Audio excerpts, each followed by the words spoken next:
Sziasztok! Ma a vegán gombás rizottót fogunk készíteni a hagyományos technológiával, ahogyan az a nagykönyvben meg van írva, de teljesen növény alapon. Ahhoz, hogy a végeredményünk jól sikerüljön, mindenképpen ehhez való rizst kell választanunk, ez a kerekszemű rizs, vagy például az Aldiban ezt rizottórizsként árulják. Ez a rizs tökéletes rizottóhoz is, és tejberizshez is. Az összes többi egyéb rizs ételhez hosszú szemű rizs szoktam használni. A kettő fajta rizsnek, mind a kettőnek viszont ugyanaz az előkészítési módja, hogy ahhoz, hogy jó legyen és finom legyen a végeredményünk, a rizs nagyon sok vízben, 5-6, akár 8 vízben teljesen tisztára megmossuk, beáztatjuk az utolsó tiszta vízben, és legalább egy fél napra, de akár egy egész napra is otthagyhatjuk, és a főzés előtt még egyszer nagyon alaposan átöblítjük és leszűrjük.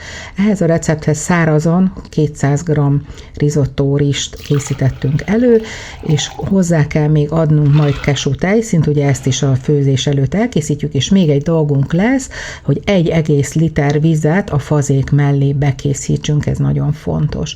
Az első körhöz egy zöldséges alaplevet készítünk, használhatsz természetesen házi zöldség alaplevet is. A gombát megpirítjuk növényi olajon, hozzáadunk 4 szál apróra karikázott újhagymát, és mehet hozzá az előkészített rizsünk, és most pedig az első körben ezt a zöldséges vizet adjuk hozzá, és elkezdjük nagy lángon főzni.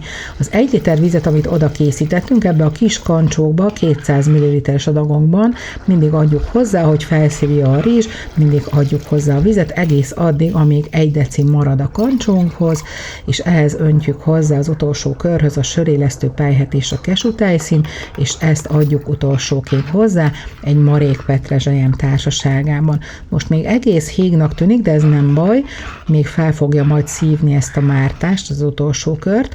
Adunk hozzá egy evőkanál friss citromlevet, némi borsot, és füstölt piros paprikát, ettől nagyon finom, pikáns lesz az íze, a színén nem sokat fog változtatni, és most 20-30 percre pihentetjük, és ez alatt az idő alatt éri el ezt a rizottós állagot, amire szükségünk van, és természetesen ezt is úgy, ahogy a nagykönyvben meg van írva, szépen egy tál segítségével, egy ilyen kis kerek kupola formában tálaljuk ki, ahogyan azt szokás.